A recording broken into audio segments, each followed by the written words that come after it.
Hello, this is more or less Jewels at the moment. This is essentially a sequel to the How Divinity Manifests video, so if you haven't watched it yet, I do recommend watching it first. It will make this video make more sense. As this is a slightly more advanced video, I've included links to the Start Here and Glossary playlists in the description box below, as well as a few specific relevant videos for help with the terms and concepts that I use in it. In this video, I'm going to examine mystical models from 4 different cultures at different stages of consciousness and demonstrate that they each point to the same 5 fundamental causal functions. This is groundbreaking work. Not only does it describe fundamental aspects of the layer of reality that causes manifested reality, but it also reveals direct one-to-one correspondences that, to my knowledge, no one else has previously found between 4 different mystical models that each describe this layer of reality. The 5 Chinese elements or phases, the central 5 Sephirot in the Kabbalistic Tree of Life, the 5 Western magical elements, and the 5 Platonic Megista Geni, or greatest kinds. Okay, now I'm going to briefly address a few key terms. First, causal reality. This is a layer of reality that is independent from manifested reality. It does not rely on manifested reality at all. Within manifested reality, there are both physical and non-physical phenomena, but the way that you can tell that you're experiencing something in manifested reality is that the experience has a location in the physical world. Even if you're experiencing non-physical things like auras or ghosts, you can still point to them in 3D space with your physical finger. There are, however, phenomena that don't have a location in the physical world. One such phenomenon is causal reality. This is the layer of reality that causes manifested reality, hence the name. It is possible to experience causal phenomena in the physical world, but it is impossible to experience physical phenomena in causal reality. If you want more detail about this, see my States and Stages, Layers of Reality, and How Divinity Manifests videos, which I will link below. Second, I am now referring to 3 different sets of 5 things, which could be confusing, so let me clarify. There are the 5 states/stages, or primary layers of reality: gross, subtle, causal, witnessing or polarized divinity, and non-dual. I define these in the videos titled States and Stages of Spiritual Development and How Divinity Manifests. This video is going to introduce 2 more sets of 5 things, both of which are within causal reality. There is a set of 5 fundamental causal structures and a set of 5 fundamental causal functions. This video is primarily going to discuss the 5 fundamental functions, but I will talk about the 5 fundamental structures as well, mainly to distinguish the 5 fundamental functions from them. Third, the word function. These fundamental causal functions are not physical processes. They're not made up, and they're not metaphors. They are fundamental magical functions at the causal level of reality. What do I mean by function? I mean function in the fundamental sense, like a mathematical function or a function in programming. It is a pattern in motion. You can put inputs into a function, and it will spit out outputs. These functions are the patterns in motion that divine energy transforms through in the process of manifestation. These are also the fundamental functions that underlie every process in manifested reality. Experiences of these things can be quite different based on a person's spiritual development, spiritual intelligence, as explained in the video titled Spiritual Development versus Spiritual Intelligence, which I will also link below, cultural background, method of access, as in vision through meditation, vision through entheogen assistance, working with energies in the body, working with energies in ritual space, working with beings, etc., and other factors. This is one reason why in this video I'm going to try for the most part to focus on the core qualities of the causal functions, although I will attempt to provide a few examples to demonstrate what I'm talking about. It is also why I believe it could be so impactful to provide the direct correlations across models from different cultures at different stages of consciousness. Different models will speak better to different people depending on the above factors. Since each culture and stage of consciousness focuses on different things, each model focuses on different facets of each layer of reality, so cross-referencing these models gives us a more nuanced and multifaceted picture than any individual model.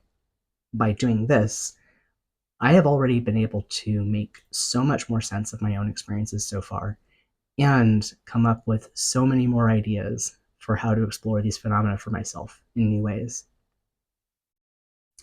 Each of these models has an entire tradition behind it with lots of material written by multiple people who have experienced these things for themselves. This is far more material than I could ever read, let alone produce myself.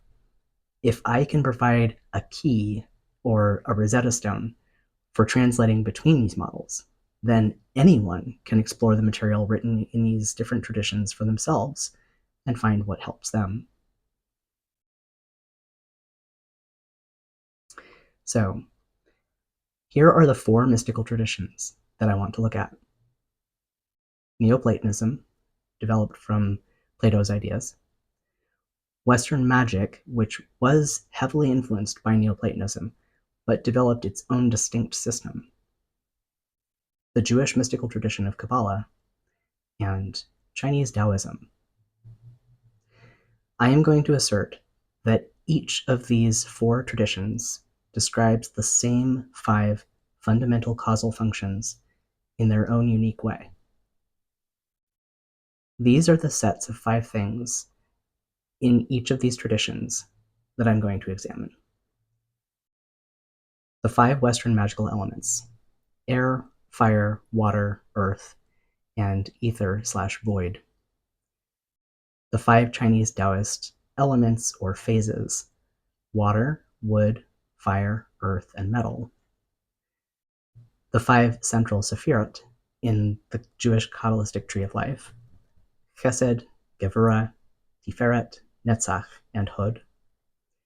And the 5 Platonic Megistageni, or greatest kinds, also sometimes called primal genera: Usia, being; Tataron, difference; Tauton, sameness; Kinesis, motion; and Stasis, rest. To my knowledge, this video is the first ever produced key or Rosetta Stone showing direct one-to-one correspondences for the 5 fundamental causal functions across multiple cultures. I could be wrong about this, but I really tried to find anything else like this and came up with nothing. If you already have familiarity with 2 or more of these models and want to try your hand at finding the one-to-one correspondences for yourself, I recommend pausing the video now. Hint: Western magical water is not the same causal function as Chinese Taoist water.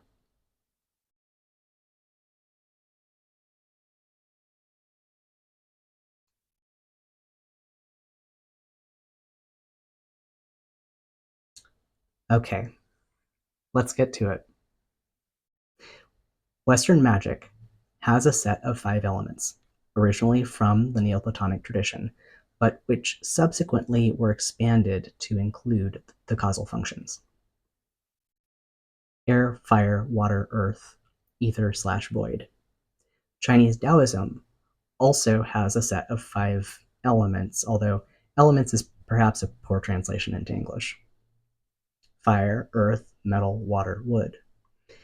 It's really tempting to try to pair up all the elements that happen to share a name, like Taoist water and Western magical water.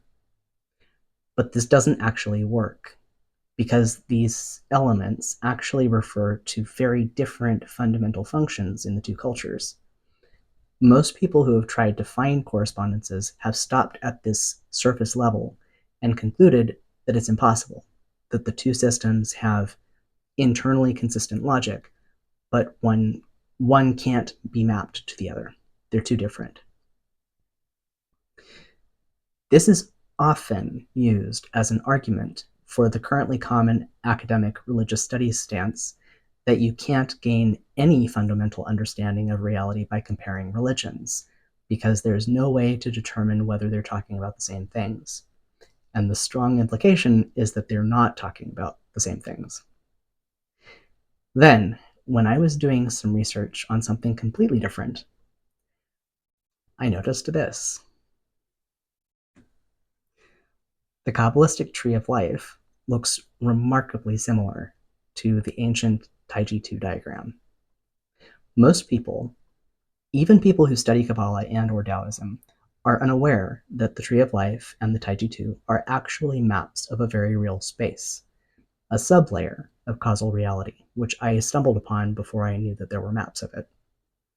Since I've been to the territory myself, I can easily see which section of the Tree of Life map corresponds to which section of the Taiji 2 map. I talk about this more in the video titled How Divinity Manifests. However, the middle 5 nodes, which are arranged exactly the same way on both maps, albeit with the connecting lines drawn differently, aren't something that I've seen in that layer of reality. They might be there, but I haven't seen them yet. Given where they are in both diagrams, I'm pretty sure that they represent something at the causal level of reality. This is supported by the fact that in the Taiji 2 diagram, those 5 nodes happen to be labeled fire, water, earth, wood, and metal, which in Taoist theory are supposed to be fundamental processes or functions. Not really elements, by the way. Phases is probably the better translation. This led me to the idea that the Chinese 5 phases might actually represent functions at the causal level of reality, and that therefore those 5 central sephirot in the Tree of Life might also: Chesed, Gevurah, Tiferet, Netzach, and Hod. Could it be possible that they represent the same 5 functions? And is it possible that these 5 functions could also be represented by the 5 Western magical elements: air, fire, water, earth, and ether? For years, I couldn't crack it, and I thought that maybe the different systems were simply each referring to their own 5 functions, selected out of who knows how many functions that exist in causal reality. But it kept bugging me that each of these cultures chose the number 5. Why 5?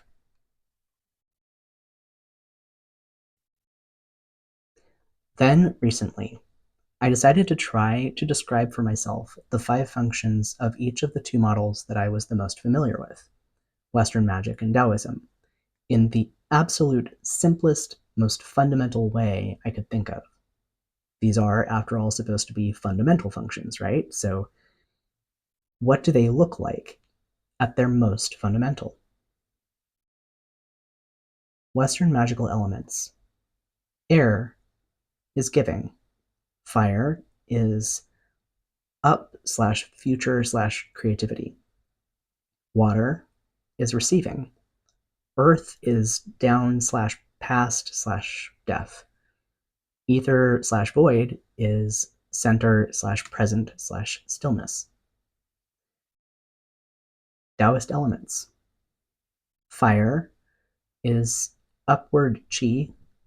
Earth is center/stillness. Metal is inward/condensing chi. Water is downward chi. Wood is outward or expanding chi. Oh. Western magical ether/void is Taoist earth. Western magical air is Taoist wood. Western magical fire is Taoist fire. Western magical water is Taoist metal. Western magical earth is Taoist water. So, can I do this with the Kabbalistic Sephirot too? Turns out, yeah, I can. Chesed is giving. Gevurah is withholding/restricting/taking. Tiferet is harmony/fulcrum. Netzach is passion/drive/work, in other words, creative. Hod is surrender/unraveling, in other words, destructive. By the way, there are some common English translations for each of the Sephirot, like Chesed is mercy or kindness, Gevurah is severity or strength, Tiferet is beauty, Netzach is victory, and Hod is splendor. But I feel that most of these translations are so vague or even misleading as to be completely useless most of the time, so I tend to prefer not to use them. And then I also realized that both the Western magical elements and the Taoist elements have associations with seasons and directions, and all three systems assign these things genders. So we get Western magical air is a masculine giving energy that is strongest in the magical east and in spring. So it corresponds to the Taoist wood, yang, east, spring, outward/expanding chi, and chesed, male giving. Western magical fire is a masculine upward/creative energy that is strongest in the magical south and in summer. So it does in fact correspond to Taoist fire, yang, south, summer, upward chi, as well as Netzach, male, passion/drive/work. Western magical water is a feminine receiving energy that is strongest in the magical west and in autumn. So it corresponds to the Taoist metal, yin, west, autumn, inward/condensing chi, and Gevurah, female withholding/taking. And Western magical earth is a feminine downward/decaying energy that is strongest in the magical north and in winter. So it corresponds with the Taoist water, yin, north, winter, downward chi, and Hod, female unraveling. Western magical ether/void represents stillness, center, and the present moment. So it corresponds with Taoist earth, stillness/center, and Tiferet, beauty/harmony/fulcrum.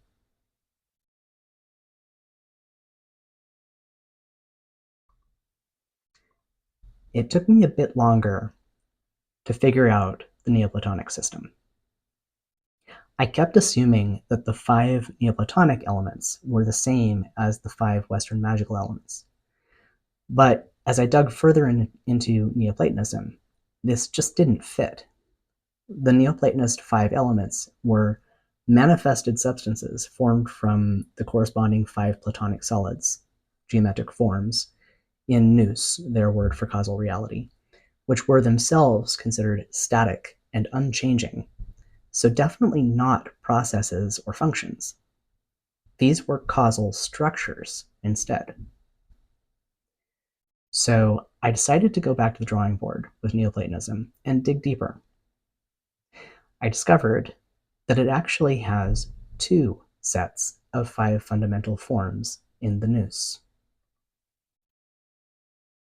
The 5 geometric forms, Platonic solids, that emanate the 5 elements which form the building blocks of all physical reality and were the primary inspiration for the Western 5 magical elements, and 5 Megistagini, greatest kinds or primal genera. It turns out that these are considered to be the highest of all the ideal forms in nous. In fact, they are the fundamental qualities of nous itself. They are ousia, being, tauton, difference, tauton, sameness, kinesis, motion, and stasis, rest. Those sound an awful lot like functions. So I dug deeper. As I learned more about them, I realized that they did actually fit the same pattern that I'd seen in the other 3 models, but again, adding their own perspective and insights. Motion is an impetus toward change. It is the cause of all becoming. So this is a creative function. It would correspond with fire in Western magic and in Daoism, and with Netzach in Kabbalah. Rest isn't quite as still as its name implies. It is grounding and stabilizing. So it would correspond with Western magical earth. Sameness is how the ideal forms stay themselves. Sameness condenses. This would correspond with Taoist metal. Difference is how the ideal forms differentiate from each other. It separates them from each other. Here is Western magical air, the function of judgment and discernment. Being is the principle of existence. It just is. And here is our Tiferet, Taoist earth, and Western magical ether. It seems that although Neoplatonism was the direct philosophical foundation for Western magic, through the course of the development of the Western magic tradition, magicians lost the framework of the greatest kinds, and apparently independently developed the Platonic 5 elements to take on these same functional roles.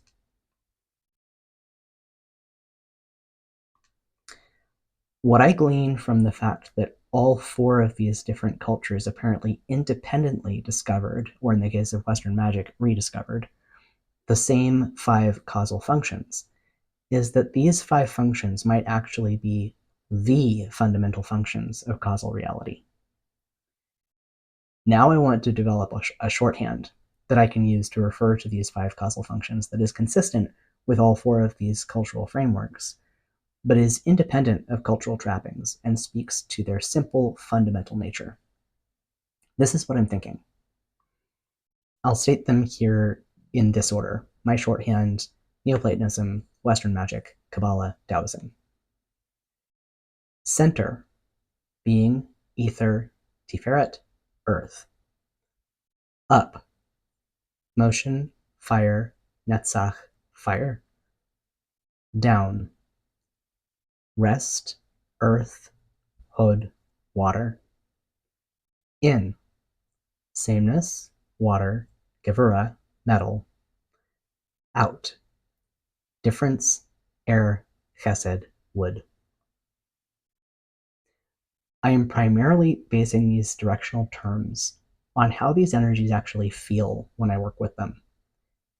Each of them has many aspects, but in my experience, those aspects share a common feeling of a direction. For example, when I work with Western magical fire, or Netzach, it expresses as a variety of facets: creation, work in the sense of building something, force for change, passion, inspiration, anger, the catalyst for change, not the resentment kind, heat, etc. But the feeling is always rising or upward. When I work with Western magical earth, or Hod, it can express as unraveling, decay, death, storage, fear, cold, etc. But the feeling is always downward. When working with Western magical air, or chesed, I experience things like giving, releasing, communication, discernment, etc. But the feeling is consistently outward. Western magical water and Gevura provide me with experiences like introspection, restriction, containment, receiving, etc., which all to me feel inward. And Western magical ether and Tiferet are where I experience things like stillness, silence, the present moment, balance, the center of a pivot point, etc., which to me all seem centered. These directional feelings are also exactly consistent with the Taoist framework. So that's it. That's my proposition. The rest of this video is composed of appendices, diving into a few different aspects a little deeper. How different stages of consciousness look at these causal functions. What can happen when we cross-reference the different models. How we can represent the causal functions as mathematical functions, and potential experiments that one could actually try with these causal functions. So now would be a good place to take a break, if you want one.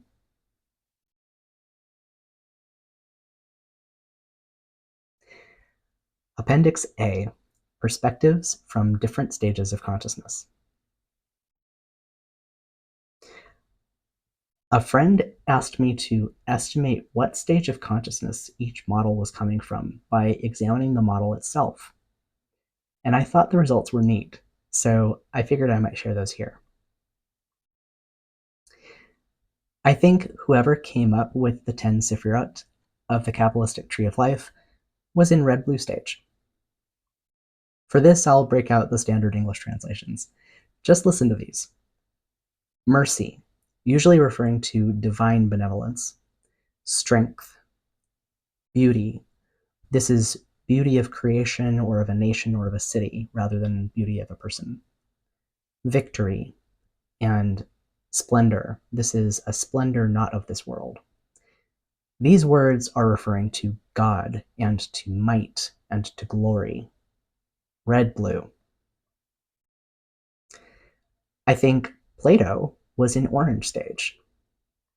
Just listen to these again. Being, rest, motion, sameness, difference.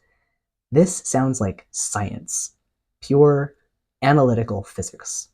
So, orange. I think Zhou Yan, Dong Zhongshu, and Zhou Dengyi, the Chinese philosophers who all significantly contributed to the Taoist five-phase system we know today, were all in yellow stage.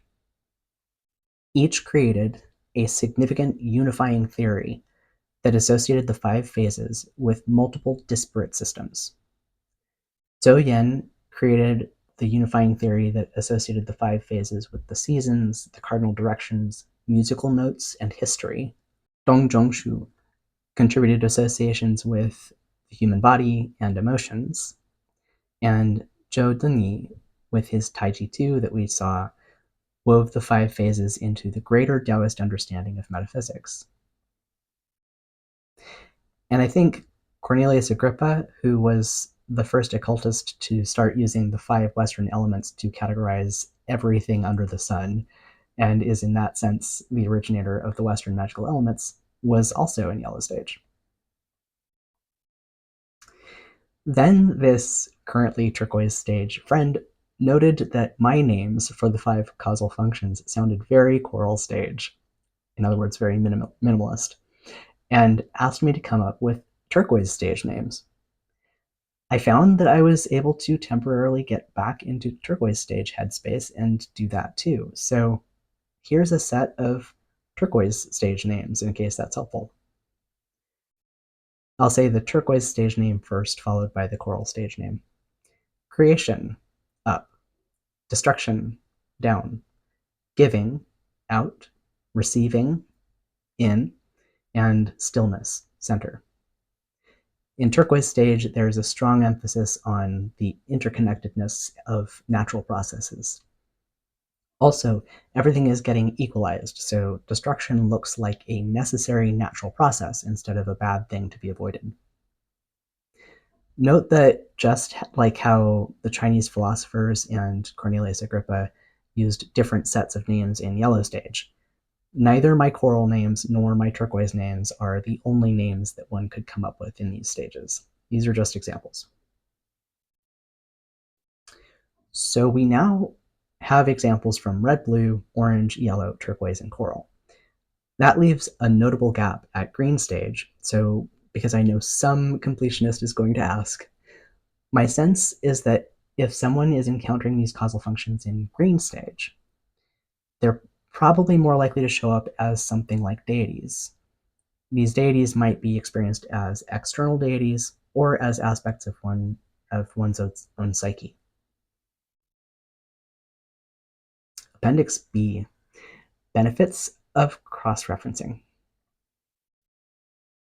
Each of these cultures, due to their differences, has happened to focus on different aspects, so they each know different things about these fundamental causal functions, which means that what we know from one system can actually illuminate another, especially when tied to direct experiences through each system. For example, I've noticed that when working with air at the East Gate in Western ritual magic, that it seems to go both forward and up, which has confused me. Finally, connecting it with Chinese wood helped me see that Western air actually gives in all directions. This is a huge help in deepening my understanding both of that fundamental function and of how to use Western magic. I'm fascinated by exploring how these different cultural lenses can work and what they can reveal. For example, the Chinese phases and the Sephirot are reversed and inverted with respect to each other on their respective maps, the Taiji 2 and the Tree of Life.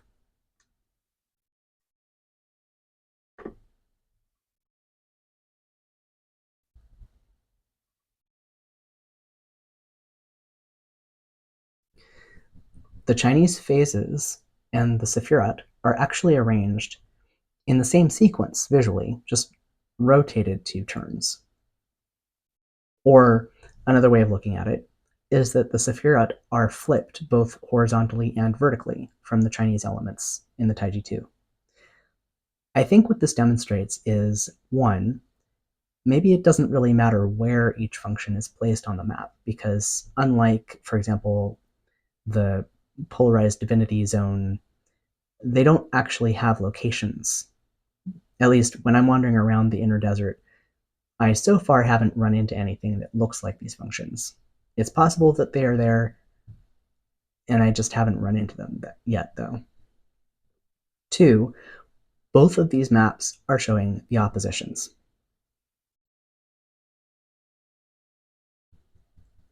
Female versus male, and type of function. Up/down versus in/out. An explanation for the horizontal flip could be that it's arbitrary. Taiji 2 happens to put yin, female, on the right side and yang, male, on the left side of the diagram, while the Tree of Life puts female on the left side and male on the right. And both maps want to show which nodes are female/yin and which ones are male/yang. My understanding of the reasoning for fire and water being at the top of the Taiji 2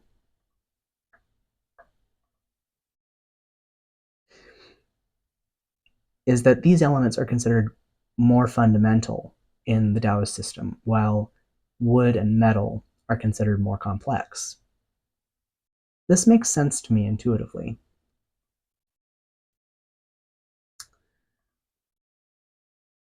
Up and down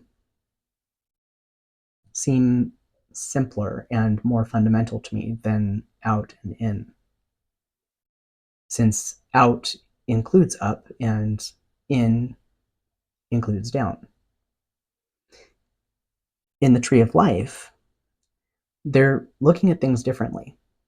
The Sephirot are placed such that you could step into the map, and they would map onto the human body, in which case it makes sense to me that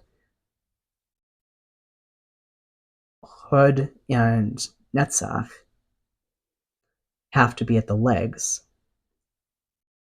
down and up, while Gevurah and Chesed need to be at the hands, taking and giving.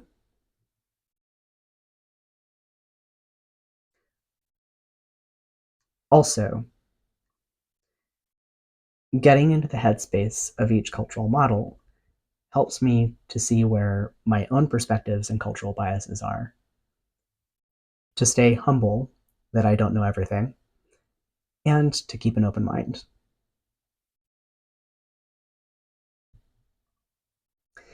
Appendix C, Causal Functions as Mathematical Functions. Can the causal functions be represented as mathematical functions? Short answer, yes. Now let me take you through one of my favorite facepalm moments of all time. I started with transformation matrices, probably because I used to be a graphics programmer. Linear algebra is my happy place. What is a transformational matrix? A transformational matrix is just a type of mathematical function that describes a change in space. There are 4 basic types of transformation matrix: translation, rotation, scaling, and identity. Other types of transformation matrices are variations or combinations of these basic types. For example, flipping is a type of scaling matrix, and shearing is a combination of scaling and rotation matrices. These are what the 4 basic types of transformation matrix look like. I'm showing the versions of these matrices for 2D space to keep things simple, but it is possible to create transformation matrices for any number of dimensions, from 0D on up. A translation matrix moves an object. In 2D space, you can move in 2 dimensions, x or y, or both. Any value for tx other than 0 will move the object in the x direction, for example, horizontally. And any value for ty other than 0 will move the object in the y direction, for example, vertically. To get diagonal movement, you would put non-zero values in both tx and ty. A rotation matrix rotates an object. Here's what the rotation matrix looks like to rotate an object in 2 dimensions, counterclockwise by theta. A scaling matrix makes an object bigger or smaller. Again, in 2D space, you can scale in 2 dimensions, x or y, or both. Any value other than 1 for sx will scale the object in the x direction, for example, width, and any value other than 1 for sy will scale the object in the y direction, for example, height. To get uniform scaling, you would put the same value in both sx and sy. The identity matrix doesn't change anything and instead keeps everything exactly the same, which means you put in 0 for tx and ty, and 1 for sx and sy, or you can think of this as cosine of 0 degrees for the rotation matrix, which is also 1. Sine of 0 degrees is 0, so you fill in 0 for the other 2 slots for rotation. That provides a matrix that doesn't translate, doesn't scale, and doesn't rotate. For example, to translate something upward by 2 units, ty would be 2, and everything else would be the identity matrix. To translate something downward by 2 units, ty would become -2. To scale something uniformly twice as big, Sx and Sy would both be 2. To scale something uniformly to half its previous size, Sx and Sy would both be 1/2. If you had to have a transformation matrix, but you didn't want anything to change, you would simply use the identity matrix.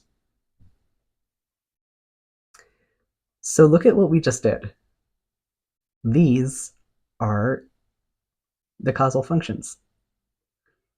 Up, in this case, by 2, down by 2, out by 2, in by 2, and center.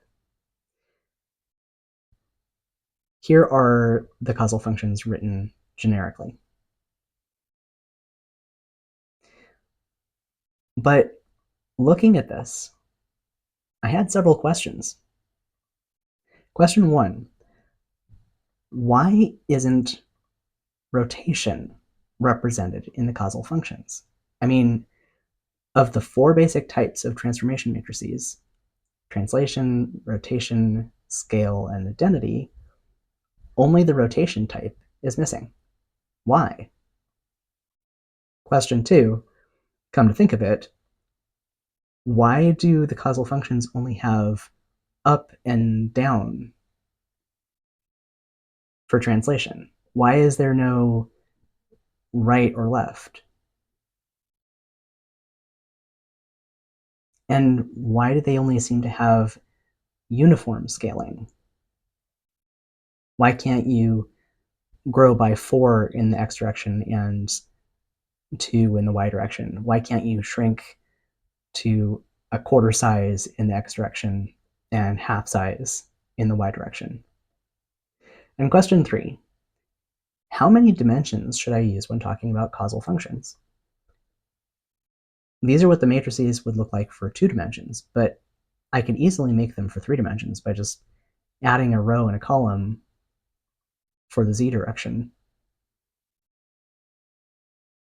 And I can make even bigger matrices for more dimensions. How many dimensions are appropriate when talking about causal reality? The answer to all of these questions turned out to be the same.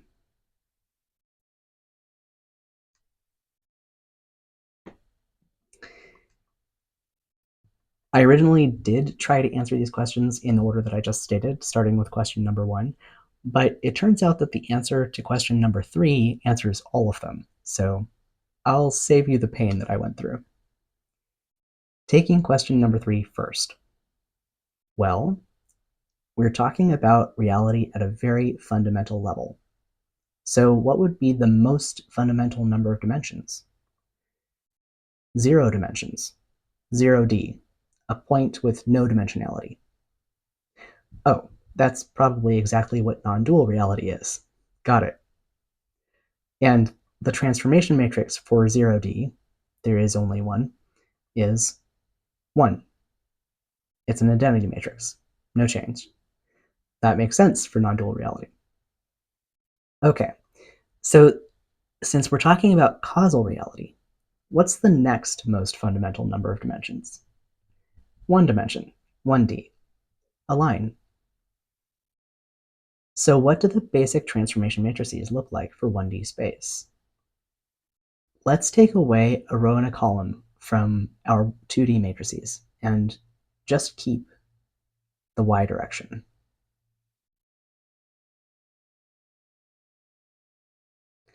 Now we have translation up or down, since ty can be positive or negative. But that's the only axis of translation that we get, since there's no longer an x-axis.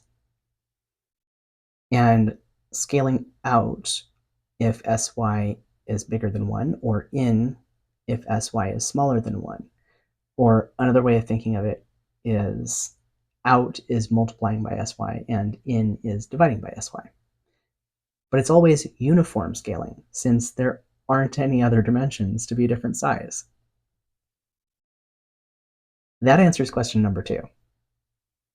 Up, down, uniform out, and uniform in are the only types of translation and scaling that are available at all numbers of dimensions from 1D on up.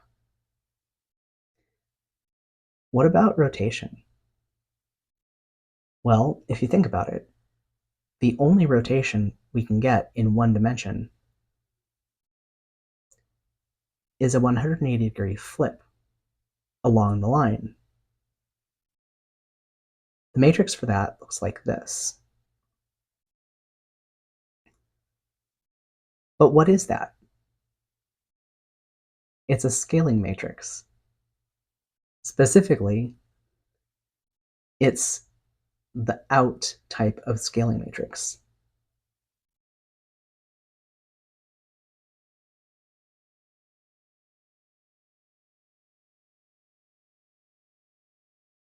Multiplying by s as -1.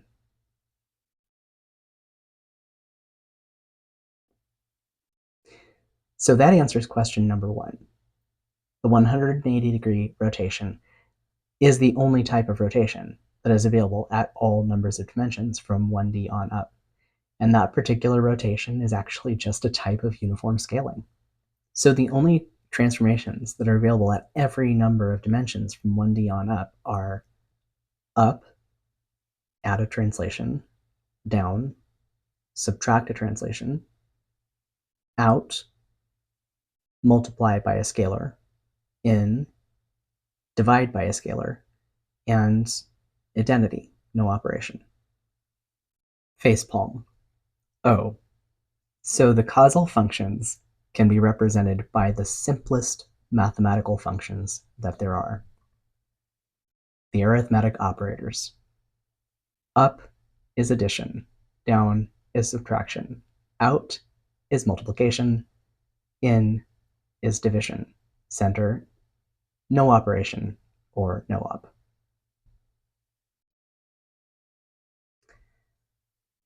Appendix D, possible future experiments. Now that I've found these 5 fundamental causal functions, I'd like to experiment with them a bit to get to know them better.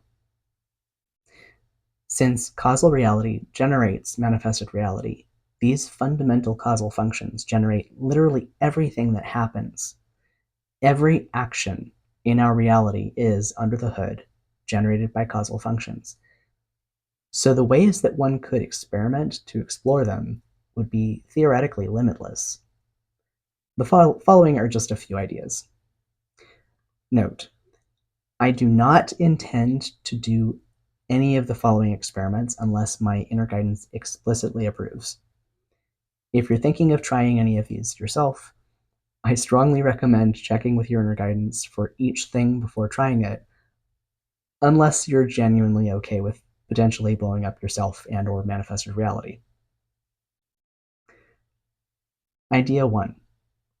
I have already repeatedly spent time directly experiencing each function individually in each of the gates in Western magical ritual space. I could deepen this understanding I have for each individual function on its own.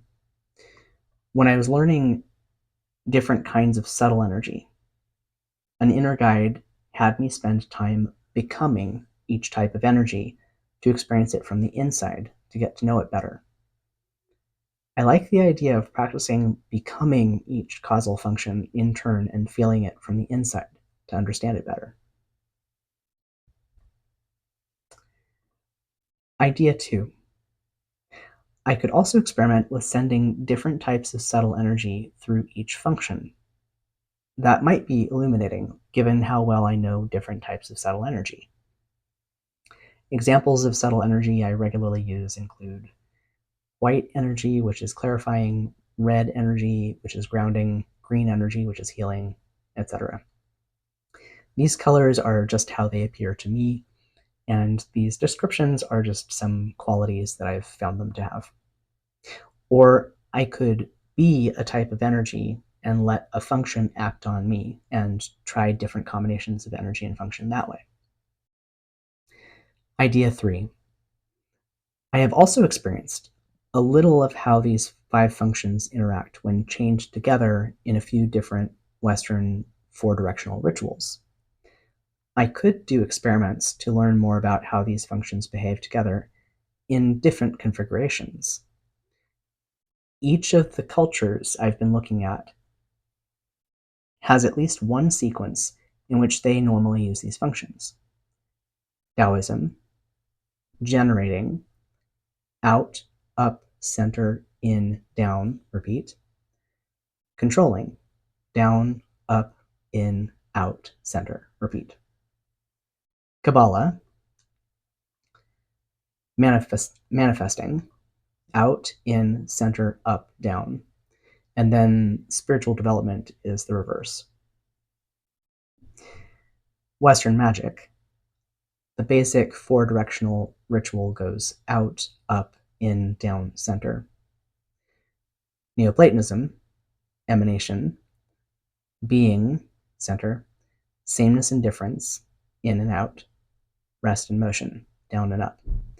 And then reversion is the reverse. One way I'd like to experiment is by trying Western magic style four-directional rituals with some of the other sequences to see what happens. Just open the directional gates and move power from one gate to the other. No intention. I just want to simply observe what it feels like and what happens, if anything. Idea 4. Another thing I've noticed is if you use the Neoplatonist hierarchy vertically, with center at the top, out and in the middle, and up and down at the bottom, with the Western magic or Taoist layout of the elements in the four directions horizontally, center in the center, out in the east, in the west, up in the south, and down in the north, you end up with a three-dimensional layout. From a bird's eye view, it looks like a cross. From a certain angle from the side, if you connect the nodes, you can see a pentagram. Then, using the Kabbalah associations with body parts, center is the heart, out is the right arm, in is the left arm, up is the right leg, down is the left leg. You can actually stand like this. Western magic flips the left and right associations in the body mapping, so you can also try it standing the opposite way. I want to try standing both ways and see what it feels like and what happens, if anything. Just stand there, feeling what happens in my body, and then maybe try channeling subtle energy while standing there and observe what happens.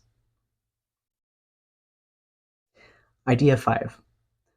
Also, each of these fundamental causal functions, as I explained in Appendix C, can be thought of as a simple transformation matrix. Up and down are translation matrices, they move something up or down. In and out are scaling matrices, they contract or expand something. And then center is the identity matrix, no change. So another possibility I'm thinking of playing with is to move my body and or channel energy in these ways, in one or more of the basic sequences described by the above cultural models. Here are some possibilities that I can think of for how to interpret these transformations. Center is pause or stillness. For up/down, possible physical movements could include crouching down and standing up, raising and lowering on the toes, raising and lowering the arms, or you could actually even jump within the Kabbalistic manifestation sequence, since up is directly followed by down. Possible energy movements, along with some ideas for what they might be useful for, but I would want to first experiment without intention, just to see what they feel like. Simply moving the body's energy up the back and down the front, as according to Taoist understanding of the correct flow of energy in the body. For example, to balance the body and cultivate health. Drawing energy up from the earth and drawing energy down from the sky. Either gathering both types of energy in, for example, the center of the torso, possibly for healing or some kind of magical work, or channeling each type of energy in turn all the way through the body, for example, for anchoring or cleansing. Drawing energy up from the earth and sending energy down into the earth. For example, to get rid of stale / dirty / sick energy. Sending energy down is also a way to let something go into the past, and then draw up renewed, healthy energy. Or drawing energy down from the sky and sending energy up into the sky. For example, to send up scattered thoughts and draw down gnosis, or to draw down gnosis and send up intention. Sending energy up is a way to cause something to happen in the future, even if that future is a split second from now. For in/out, physically, you could inhale and exhale. Depending on perspective, inhale could be in because you're taking in breath, or inhale could be out in the sense that your lungs expand. Move the arms in and out, where in is directly followed by out in a sequence. You could even clap. Or, if you have multiple people involved, the group could coalesce and scatter. Energetically, you could gather/send energy. For example, gathering clean energy in and releasing stale / dirty / sick energy out. I mean, this is literally what we do when we breathe. Or gathering energy in and then sending energy out with the intent to do magic. This could include speaking the intent, which would also incorporate exhaling. Or sending an intention and then accepting whatever result comes back. Or releasing types of energy that you don't need to make room to receive types of energy that you do need. Here's a reminder for what the basic sequences are in the different cultural frameworks. The Kabbalistic manifestation sequence is out, in, center, up, down. The Kabbalistic spiritual development sequence is exactly reversed. Out, up, center, in, out. The Western magic basic 4-directional ritual sequence is out, up, in, down, center. The Taoist generating cycle is out, up, center, in, down.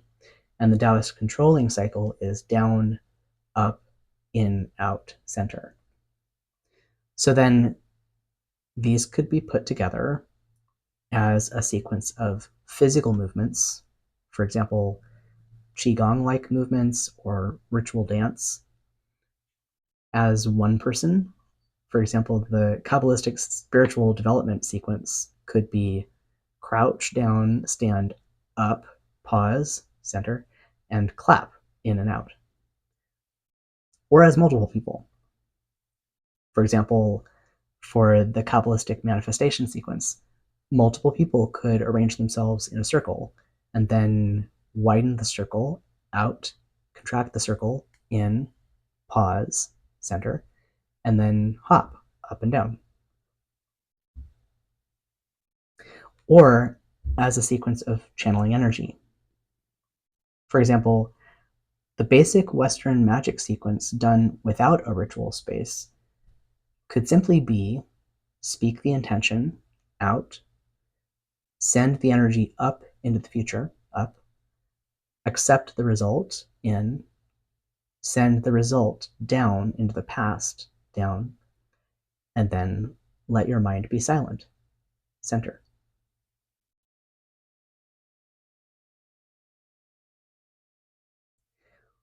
Or you could also combine 2 or more of the above ideas. Sequentially, for example, experience being each of the functions in a sequence and then enact that sequence as a dance, or simultaneously. For example, if you think about it, the basic Qigong cleansing breath is the Taoist generating cycle. Out, the inhale expands the chest and the arms go outward. Up, raise the arms. Center, the natural pause at the top as you reverse direction. In, the exhale contracts the chest and the arms come back inward. Down, lower the arms.